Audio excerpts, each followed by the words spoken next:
Good morning everybody. कैसे हैं सभी बच्चे? सभी को मैं नज़र आ रही हूँ? मेरी आवाज़ सुनाई दे रही है? बोलो भाई, स्टार्ट करें। क्या पढ़ रहे थे हम? Sexual reproduction in flowering plants. Sexual reproduction in flowering plants. क्या क्या पढ़ा अभी तक हमने देखा। क्या हुआ भाई, आवाज़ आ रही है? Let's begin. पॉलिनेशन के बारे में इस क्लास में पढ़ने वाले हैं, मैंने आपको बताया था। अच्छा, लास्ट क्लास में कोई टाइप्स ऑफ ओव्यूल के बारे में भी पूछ रहा था बच्चा, तो उसके भी ऊपर ज़रूर वीडियो बनाते हैं। उस पर ज़्यादा लोग ध्यान इसीलिए नहीं देते क्योंकि वो एनसीईआरटी के अंदर नहीं है, और आजकल हमारा नीट जो है वो प्योरली एनसीईआरटी बेस्ड आने लगा है। लेकिन हाँ, टॉपिक तो वो है ही, पहले उसमें से सवाल भी आ चुके हैं, तो एक बार डिस्कस ज़रूर कर लेंगे। सेपरेटली उसकी क्लास लेना तो नहीं बनता है क्योंकि इतना बड़ा टॉपिक नहीं है, तो किसी दिन आपके साथ किसी क्लास में ही 5-10 मिनट उसका डिस्कशन एंड में कर लेंगे, ठीक है? फिलहाल बात करेंगे पॉलिनेशन की। Sexual reproduction in flowering plants हम पढ़ रहे थे। हमने देखा कि एंजियोस्पर्म्स के पास, फ्लावरिंग प्लांट्स के पास फ्लावर नाम का एक स्पेशलाइज्ड यूनिट होता है सेक्सुअल रिप्रोडक्शन के लिए, जिसमें स्टेमन और कार्पल हमको मिलेंगे। स्टेमन क्या है? स्टेमन के अंदर पोलन ग्रेन्स बन रही हैं और ये पोलन ग्रेन रिप्रेजेंट करती है फ्लावरिंग प्लांट्स का मेल गैमीटोफाइट, है कि नहीं? This pollen grain represents the male gametophyte of flowering plants, whereas on the other hand we have the carpel which is the female sex organ. इस carpel के अंदर हमारे स्टेमन में क्या था? स्टेमन का जो टर्मिनल पार्ट था, ऊपर का हिस्सा था एंथर, उसके अंदर माइक्रोस्पोरेंजियम थे, वहां माइक्रोस्पोरोजेनेसिस हो रही थी और लास्ट में बन के निकली अपनी पोलन ग्रेन, जो कि जब मेच्योर हो जाती है तो एंथर उसको रिलीज कर देता है, एंथर उसको शेड कर देता है। लेकिन वहीं हमारे कार्पल के अंदर क्या हो रहा है? जो कार्पल का बेसल बल्ज्ड पार्ट है, इसको हम ओवरी कहते हैं। इस ओवरी के अंदर प्लेसेंटा में चिपके होते हैं छोटे छोटे से ओव्यूल्स। इस ओव्यूल को ही मेगास्पोरेंजियम भी हम बोल सकते हैं क्योंकि इसके अंदर चल रही है मेगास्पोरोजेनेसिस, और मेगास्पोर्स से अल्टीमेटली क्या मिलने वाला है? क्या बन के निकलने वाला है? मेगास्पोरोजेनेसिस के बाद हमको मिलता है हमारा एम्ब्रियो सैक। मेगास्पोरोजेनेसिस के बाद बनता है embryo sac. This embryo sac represents the female gametophyte. Flowering plant का फीमेल गैमीटोफाइट कौन है? एम्ब्रियो सैक है,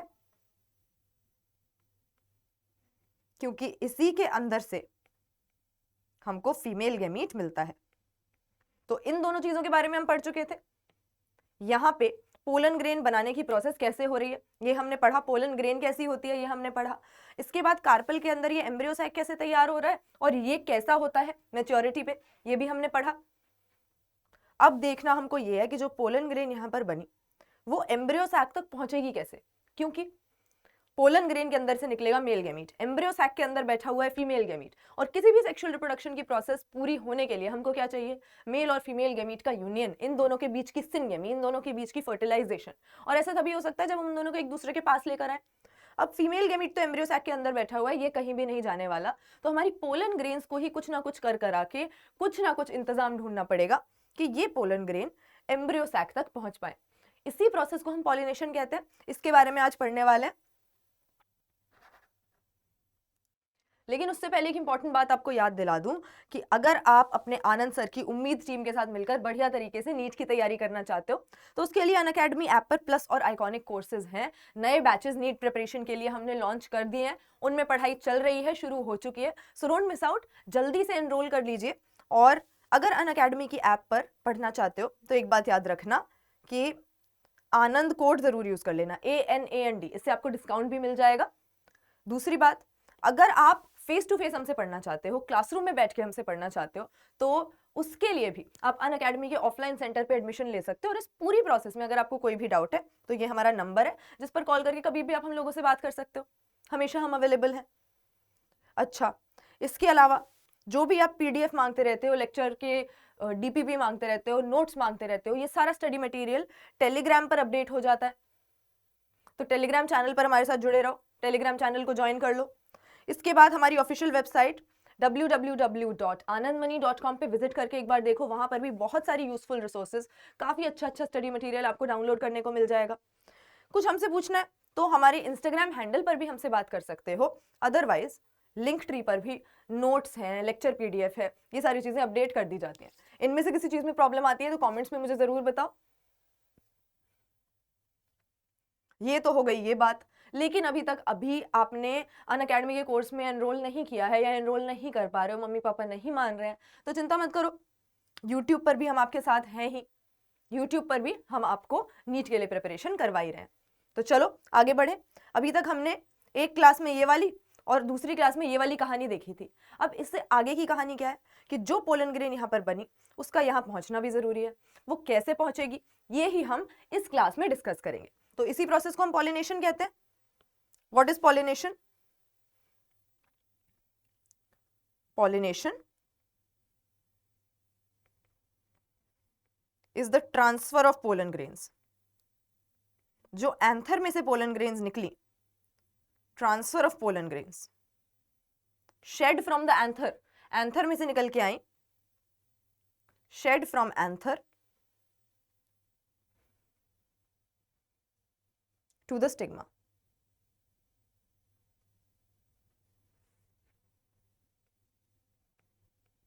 स्टिग्मा तक इनको पहुंचाना है।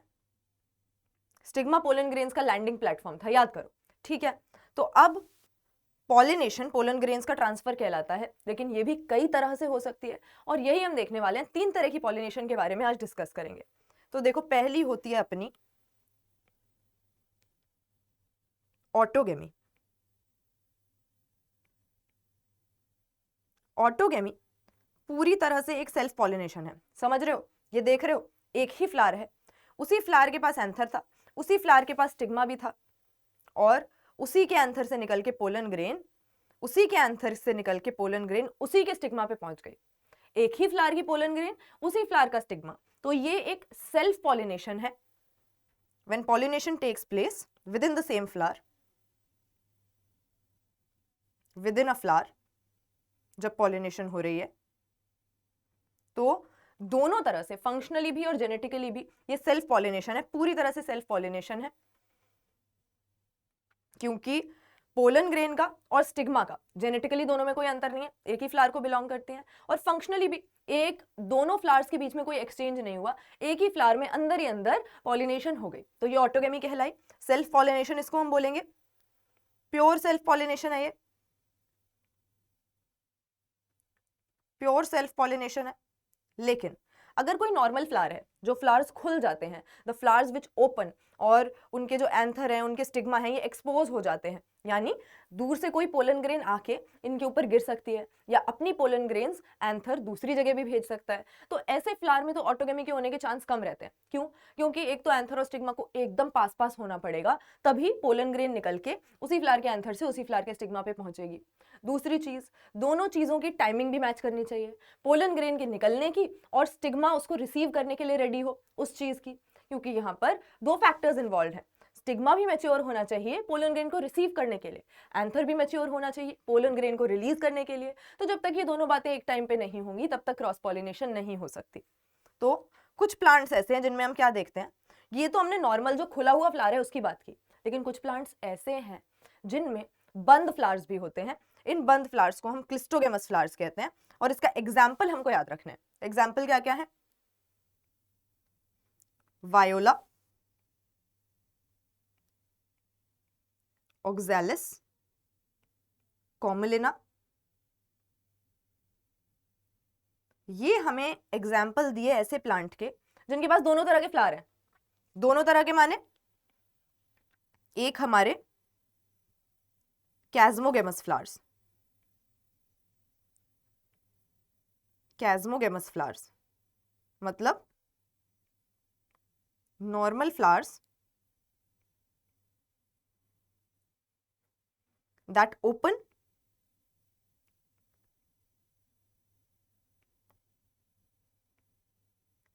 and expose their anthers and stigma। Anther भी खुले हुए हैं तो वो अपनी पोलन ग्रेन्स को जहां चाहे भेज सकते हैं, जरूरी नहीं है अपनी स्टिग्मा के पास भेजें। स्टिग्मा भी खुला हुआ है तो उसके पास कहीं से भी दूर से कोई भी पोलन ग्रेन आकर गिर सकती है। तो कैस्मोगेमस फ्लावर माने नॉर्मल फ्लावर्स जो खुलते हैं and expose their anthers and stigma. But on the other hand हमारे पास होते हैं cleistogamous flowers. Cleistogamous flowers, cleistogamous कौन से हैं? डू नॉट ओपन, जो फ्लावर्स खुलते नहीं हैं। तो देखो ये हमारे पास एक ऐसा प्लांट दिखा रखा है जिसमें दोनों तरह के फ्लावर हैं।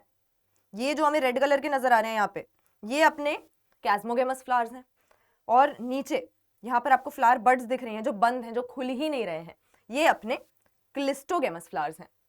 ठीक है, ये अपने कैसे फ्लावर्स हैं? क्लिस्टोगेमस फ्लावर्स हैं। तो दोनों तरह के फ्लावर होने से फायदा क्या हुआ कि कुछ फ्लावर्स क्लिस्टोगेमस हैं, इसकी अपने पास एडवांटेज भी है।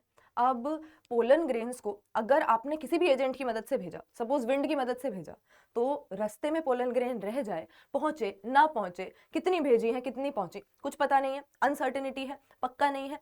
इसीलिए इस फ्लावर की ये तो एडवांटेज है, जो हमारा बंद वाला फ्लावर है, कि एंथर और स्टिग्मा आपस में साथ साथ में ही होंगे, एकदम पास होंगे और उनमें सेल्फ पॉलिनेशन हो जाएगी।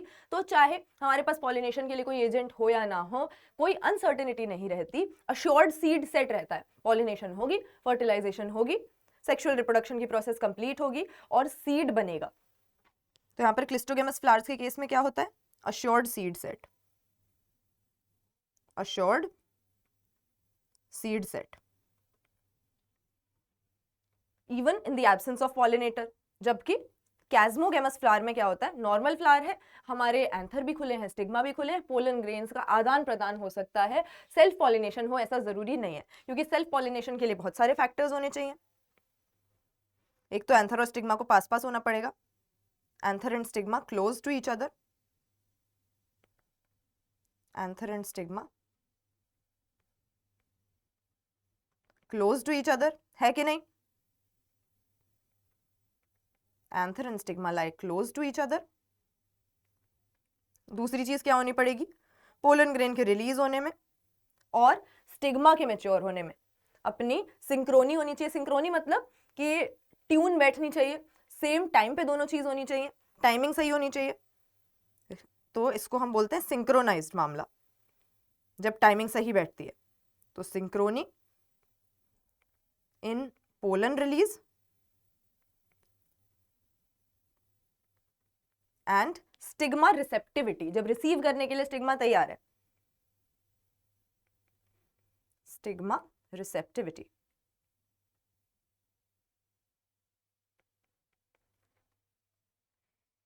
तो देख रहे हो भाई, ऑटोगेमी में हमने क्या देखा? ये एक सेल्फ पॉलिनेशन थी, सेम फ्लावर में अंदर ही अंदर पॉलिनेशन हो गई, उसी का एंथर उसी का स्टिग्मा, और सेल्फ पॉलिनेशन यहां पर हो जाती है, जो कि क्लिस्टोगेमस फ्लावर में तो इनवेरिएबली होगी, हमेशा यही होगी, उसके पास तो दूसरा ऑप्शन ही नहीं है। लेकिन नॉर्मल जो हमारे कैस्मोगेमस फ्लावर्स हैं उनमें ऐसा होने का चांस कम रहता है, क्योंकि उसके लिए सिंक्रोनी चाहिए और उसके लिए एंथर और स्टिग्मा को आपस में पास पास होना पड़ेगा।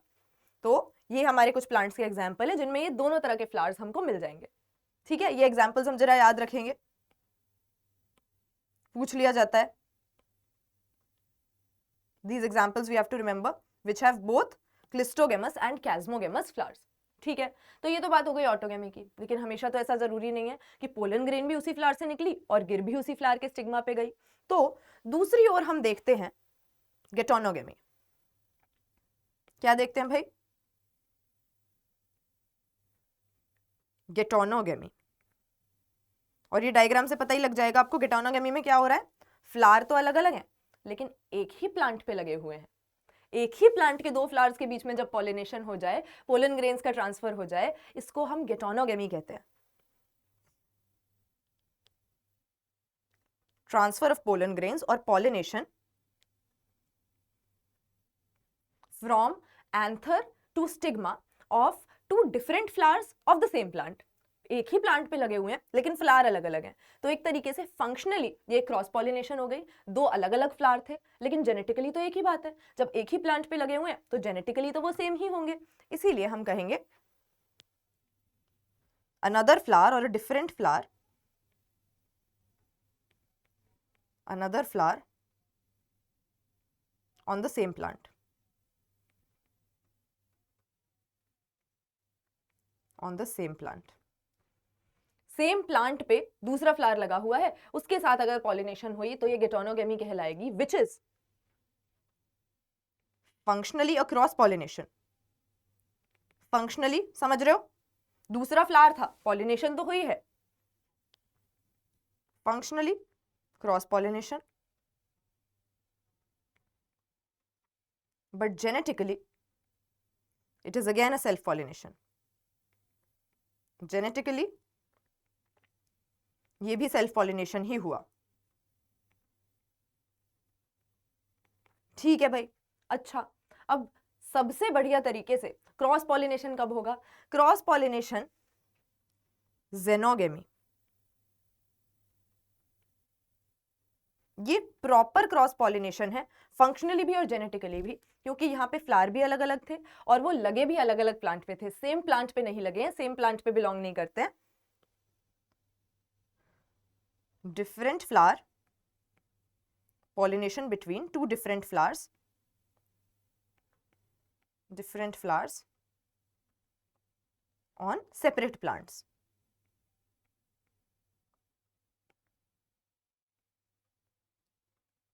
बल्कि जब प्लांट ही सेपरेट है तो फ्लावर तो डिफरेंट होगा ही.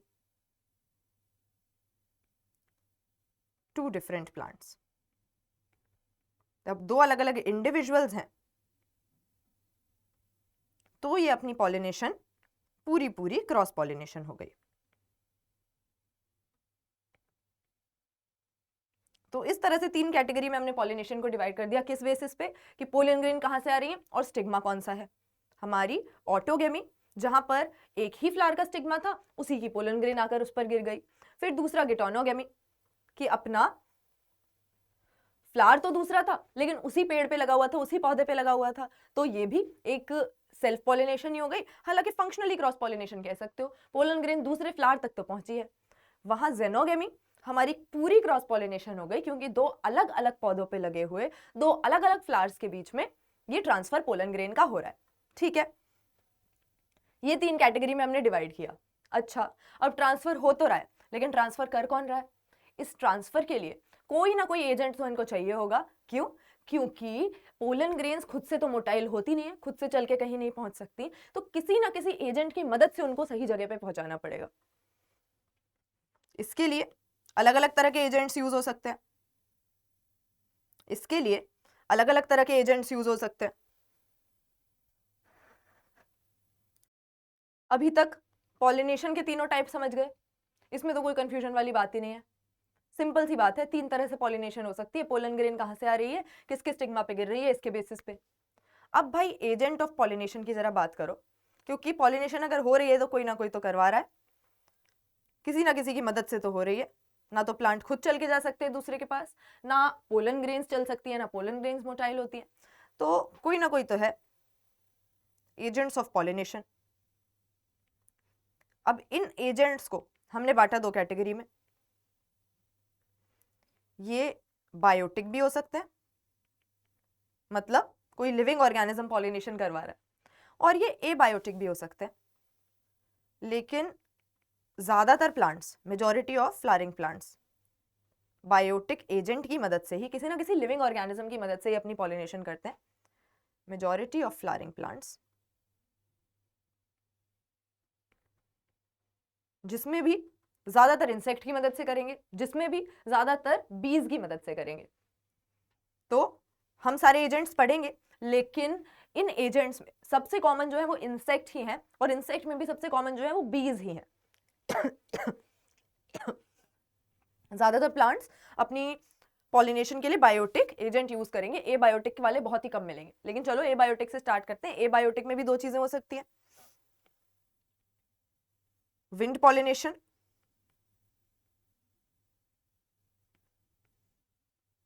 दूसरी तरफ वाटर की मदद से भी कुछ प्लांट्स अपनी पॉलिनेशन करते हैं. इन दोनों में भी वाटर वाले तो बहुत ही कम है। ज्यादातर आप देखोगे कि गैमीट्स के ट्रांसफर के लिए, अपनी सेक्सुअल रिप्रोडक्शन प्रोसेस के लिए जो लोअर प्लांट्स होते हैं वो तो बिल्कुल ही वाटर पे डिपेंडेंट होते हैं। ब्रायोफाइट ले लो, टेरिडोफाइट ले लो, ये हमेशा ह्यूमिड जगहों पे जहां अच्छा खासा पानी होता है, मॉइस्चर ज्यादा होता है, वो उसी जगह पे क्यों पाए जाते हैं, वहीं क्यों रह पाते हैं? क्योंकि इनकी सेक्सुअल रिप्रोडक्शन पॉसिबल ही नहीं है पानी के बिना। पानी की मदद से ये अपने मेल गैमीट्स को ट्रांसपोर्ट करते हैं, फीमेल गैमीट तक पहुंचाते हैं। लेकिन हायर प्लांट्स में ऐसा नहीं है।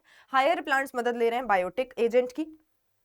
हायर प्लांट्स ज्यादातर पॉलिनेशन के एजेंट के रूप में अपने बायोटिक कंपोनेंट्स को यूज करते हैं, जबकि ए बायोटिक बहुत कम पाया जाता है, और इसमें भी वाटर तो बहुत ही कम ग्रुप्स में हमको मिलेगा। फिर भी देख लेते हैं। सबसे पहले विंड पॉलिनेशन की बात करें, जिसको हम एनिमोफिली कहते हैं। अब ऐसी पॉलिनेशन करवानी है तो खुद ही सोचो ना, अगर तुम्हें विंड की मदद से पोलन ग्रेन्स को कहीं पे भेजना है। अच्छा, दूसरी बात एक और, एजेंट ऑफ पॉलिनेशन की जरूरत पड़ रही है, लेकिन उस एजेंट पे हम 100% तो भरोसा नहीं कर सकते कि हमने उसको एक पोलन ग्रेन दी तो ये ले जाके किसी ना किसी फ्लावर के स्टिग्मा पर इसको रख ही देगा। तो क्योंकि बहुत ज्यादा अनसर्टेनिटी है, तो बहुत सारी पोलन ग्रेन्स बनती हैं। जो हमारे ओव्यूल्स हैं उसके कंपैरिजन में पोलन ग्रेन्स का नंबर बहुत ज्यादा बड़ा है। Huge amount of pollen is produced, large amount of pollen is produced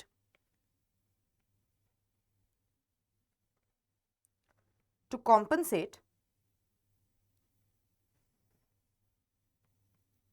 ऐसा लिख दो, as compared to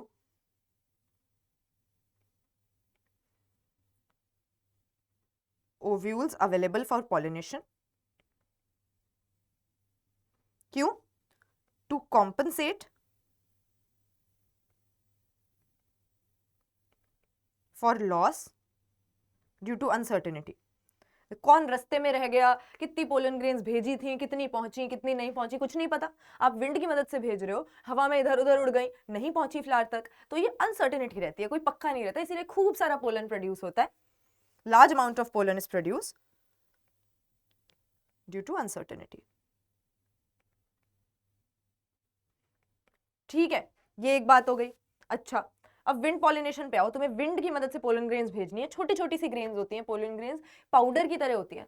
अब उसको अगर तुम भेजना चाहते हो विंड की मदद से, pollination with the help of wind,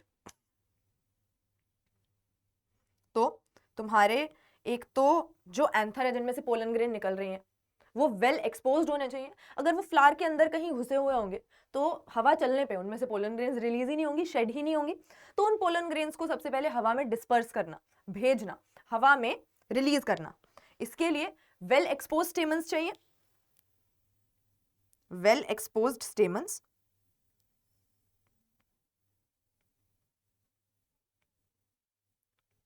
well exposed stamens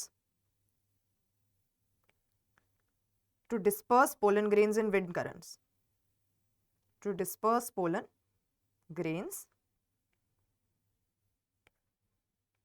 in wind currents। ठीक है, दूसरी चीज, पोलन ग्रेन हमने उड़ा तो दी, लेकिन उसको रिसीव करने का काम तो स्टिग्मा का है। तो ये स्टिग्मा भी कहीं अंदर बैठा होगा, तो हवा में उड़ती हुई पोलन ग्रेन्स को कैसे रिसीव कर पाएगा? इसीलिए लार्ज फेदरी स्टिग्मा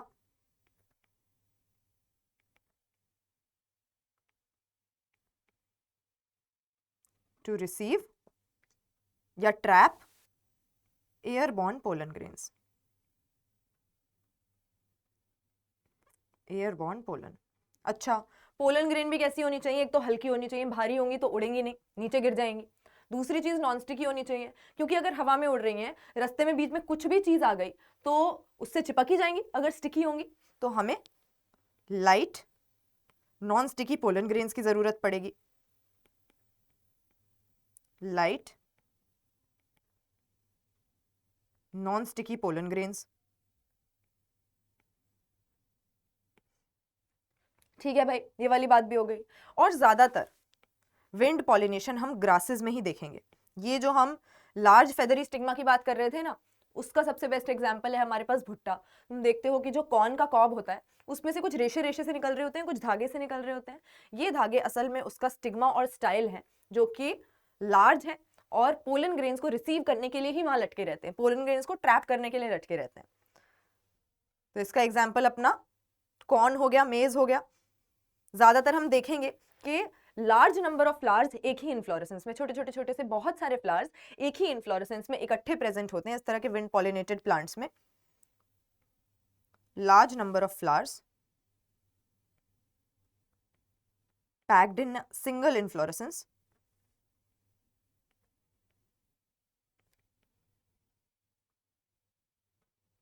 और ये विंड पॉलिनेशन वैसे तो ज्यादा फ्लावरिंग प्लांट्स में हमको मिलती नहीं है, ज्यादातर में बायोटिक एजेंट होता है, लेकिन ग्रासेस में पाई जाती है। ग्रासेस मतलब मोनोकॉट्स में पाई जाती है। मोनोकॉटिलेडोनस फ्लावरिंग प्लांट्स के कुछ ग्रुप्स में हम विंड की मदद से पॉलिनेशन देखते हैं, एनिमोफिली देखते हैं। ठीक है भाई। इसके बाद दूसरा एबायोटिक एजेंट अपने पास आ गया वाटर। वाटर की मदद से जो पॉलिनेशन कर रहे हैं इसको हाइड्रोफिली कहेंगे। और हाइड्रोफिली करने के लिए क्या चाहिए? बहुत सारे जो एक्वेटिक प्लांट्स होते हैं, अब आप कहोगे एक्वेटिक प्लांट्स तो बहुत सारे हैं जो पानी में रहते हैं, लेकिन असल में ज्यादातर एक्वेटिक प्लांट भी पानी की मदद से अपनी पॉलिनेशन नहीं करते हैं। वो पानी के अंदर डूबे थोड़े हैं, पानी के बाहर निकले हुए हैं, तो इंसेक्ट की मदद से, विंड की मदद से किसी भी तरीके से अपनी पॉलिनेशन करवा सकते हैं। तो पानी में उग रहा है, इसका मतलब ये नहीं है कि पानी की मदद से अपने पोलन ग्रेन्स का भी ट्रांसफर करेगा, इसीलिए बहुत ही लिमिटेड, करीब 30 जीनस है, limited to 30 genera, limited to 30 genera, काफी कम पाई जाती है। लोअर प्लांट्स में वाटर वाली पॉलिनेशन ज्यादा पाई जाती है, ये हमने बात की थी। और इसमें हमारे पास एक तो एग्जाम्पल हो गया वेलिस्नेरिया का, जो हमारे वाटर पॉलिनेटेड प्लांट्स हैं उसके एग्जाम्पल जरूर याद रखना भाई। वेलिस्नेरिया, हाइड्रिला और जोस्टेरा एक सी ग्रास है जो कि सबमर्ज रहता है प्लांट। अब इसमें क्या होता है भाई, वेलिस्नेरिया में देखो ये प्लांट यहाँ पे उगा हुआ है, लेकिन ये ऐसा नहीं है कि पानी के अंदर अंदर तैर के पोलन ग्रेन्स पहुंच रही है। कई सारे प्लांट्स की पोलन ग्रेन्स तो पानी के सरफेस पे ही रहते हैं, ऊपर ही ऊपर पानी की मदद से मेल फ्लावर से निकल के जो पोलन ग्रेन है वो फीमेल फ्लावर तक पहुंच जाएगी। तो देखो यहाँ पे वेलिस्नेरिया के केस में ऐसा ही होता है।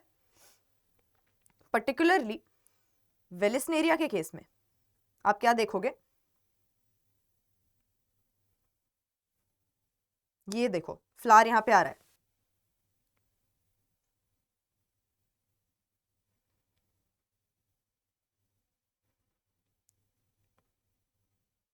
Male flower reaches the surface of water, male flower ऊपर सरफेस पे आ जाता है,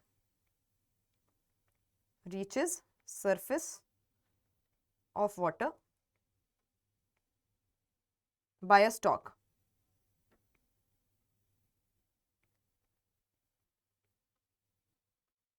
रिलीजेस पोलन ग्रेन्स,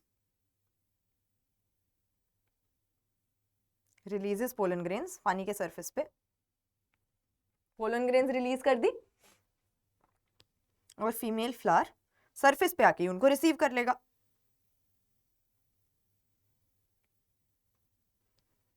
बल्कि यही बोलो कि फीमेल फ्लावर स्टॉक की मदद से ऊपर आ गया, पानी के सतह पे आ गया, सरफेस पे आ गया, वहां पे जो पोलन ग्रेन्स मेल फ्लावर ने रिलीज की थी वो उस तक वाटर की मदद से ही पहुंच जाएंगी। ये हम वेलिस्नेरिया के केस में देखते हैं कि वाटर के सरफेस पे पोलन ग्रेन्स रिलीज हुई, वहीं पर रिसीव हो गई। अच्छा, अगर हम जोस्टेरा जैसी सी ग्रासेस की बात करें तो यहाँ पे क्या होता है, इस केस में क्योंकि ये पानी में डूबे हुए हैं तो सरफेस पे अगर पोलन ग्रेन्स रहेंगी तब तो कोई फायदा नहीं होगा। तो इसीलिए जोस्टेरा के केस में क्या होगा, जोस्टेरा के केस में pollen grains carried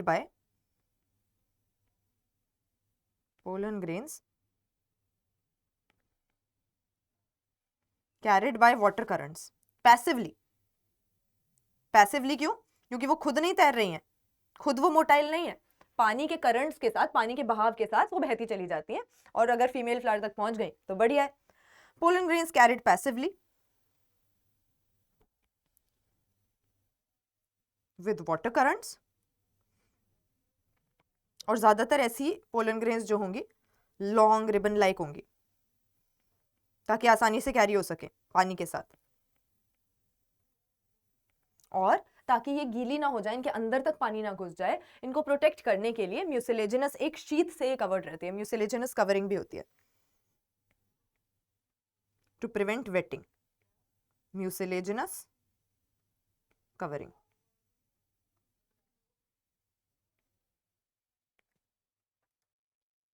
ठीक है, तो ये हमारे दो एबायोटिक एजेंट हो गए थे, एक तो विंड, दूसरा वाटर, लेकिन ये तो कम ही पाए जाते हैं, इनके थ्रू पॉलिनेशन कम ही होती है। सबसे कॉमन है पॉलिनेशन इंसेक्ट की मदद से, इंसेक्ट छोड़ो बायोटिक एजेंट की मदद से। तो इसमें बायोटिक एजेंट में अपने कौन से आ जाते हैं, किस किस को इंक्लूड करोगे बायोटिक एजेंट के अंदर? देखो भाई, इंसेक्ट में तो बहुत सारे आ गए, सबसे पहले बीज आ गई, इसके बाद तितली आ गई, बटरफ्लाई, मक्खियां भी आ गई, फ्लाइज, इसके बाद बीटल्स, वास्प्स, एंड्स, मॉथ। तो इंसेक्ट तो दुनिया भर के हैं, वो इसी काम में लगे हुए हैं, पॉलिनेशन करते हैं। लेकिन इसके अलावा कई बार कुछ बड़े साइज के जानवर भी पॉलिनेशन करते हैं। देखो बर्ड्स तो आती ही आती है, छोटी साइज की जो बर्ड्स नहीं होती, जैसे सन बर्ड्स हैं, हमिंग बर्ड्स हैं, स्मॉल बर्ड्स। इसके अलावा रेप्टाइल्स, कुछ लिजर्ड्स भी कभी कभी पॉलिनेशन करती हैं, जैसे गार्डन लिजर्ड हो गई, गेको लिजर्ड हो गई, गार्डन लिजर्ड,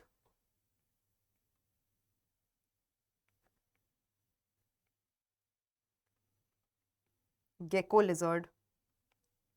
इसके बाद और अपने जो पेड़ों पे रहने वाले रोडेंट्स वगैरह हैं, आर्बोरियल रोडेंट्स, आर्बोरियल रोडेंट्स, और कभी कभी बड़े साइज के मैमल्स भी, प्राइमेट्स, जैसे लीमर वगैरह है। तो इतने सारे डिफरेंट टाइप्स ऑफ एनिमल्स हैं जो पॉलिनेशन करते हैं, और पॉलिनेशन करते कैसे हैं? अब उनको अट्रैक्ट करने के लिए कुछ ना कुछ तो रखना पड़ेगा, वरना वो फ्री में क्यों आएंगे? इसीलिए उनकी विजिट्स को सस्टेन करने के लिए, विजिट्स को इंश्योर करने के लिए फ्लावर्स ने अपने पास कुछ सामान रखा हुआ है उनको अट्रैक्ट करने के लिए। क्या रखा हुआ है? लार्ज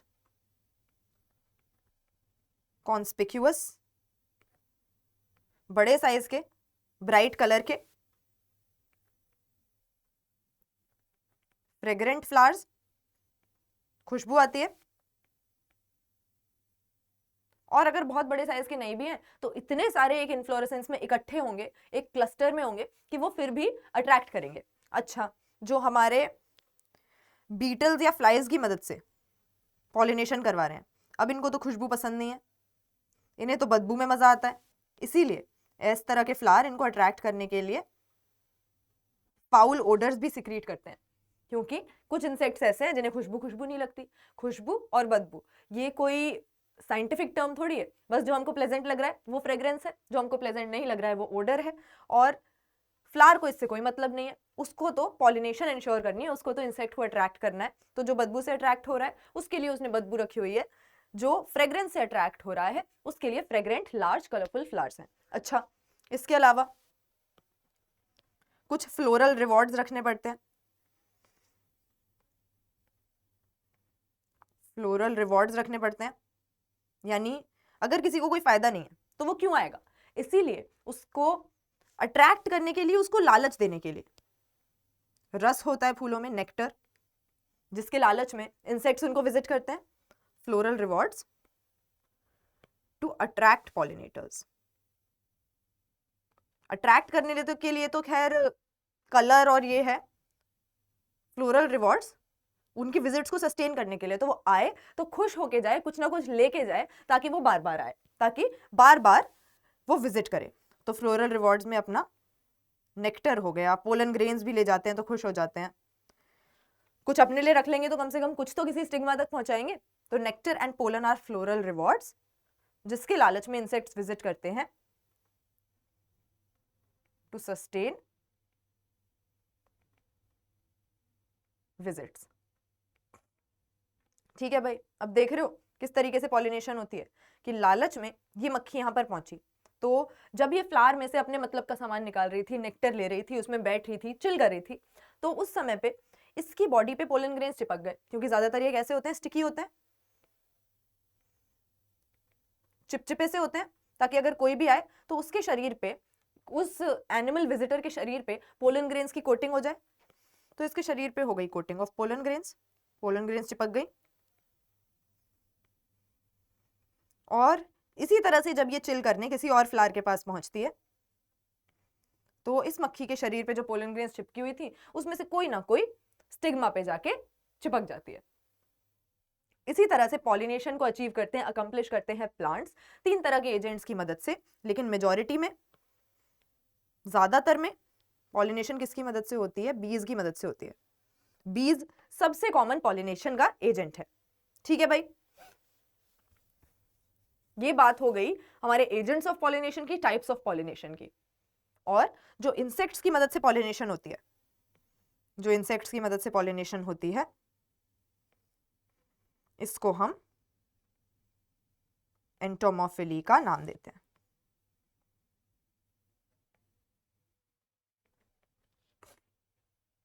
ठीक है, इसमें कुछ भी मुश्किल, आई थिंक ये बड़ा ही सिंपल सा टॉपिक है पॉलिनेशन, जिसके बारे में आप पहले से भी जानते हो, क्योंकि पॉलिनेशन कोई एकदम से नया कॉन्सेप्ट नहीं है, छोटी क्लास से भी इसके बारे में पढ़ते आ रहे हो।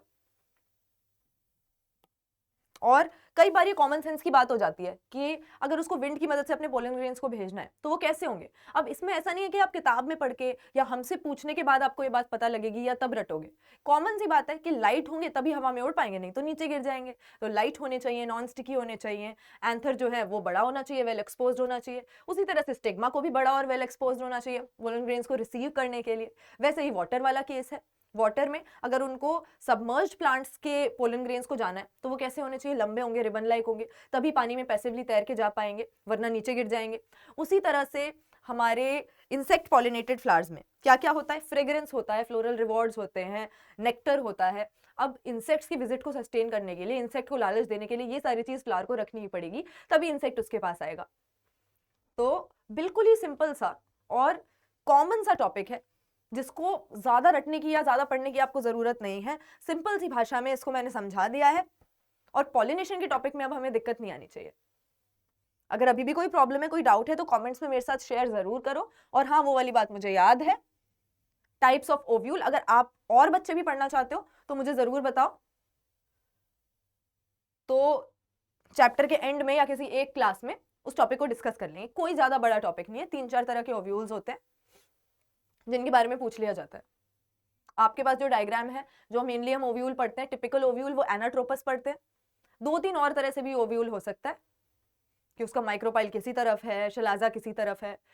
बाकी ओव्यूल के अंदर सामान तो वही सब है, फंक्शन तो उसका वही सब है जो होता है, बस कभी कभी शेप, थोड़ी सी स्ट्रक्चर में अंतर हो जाएगा। ठीक है, चलो भाई, तो ये था पॉलिनेशन का टॉपिक जो आज हमने कवर कर लिया। इसमें कोई भी दिक्कत है तो नेक्स्ट क्लास में डिस्कस करते हैं। अभी के लिए बाय बाय।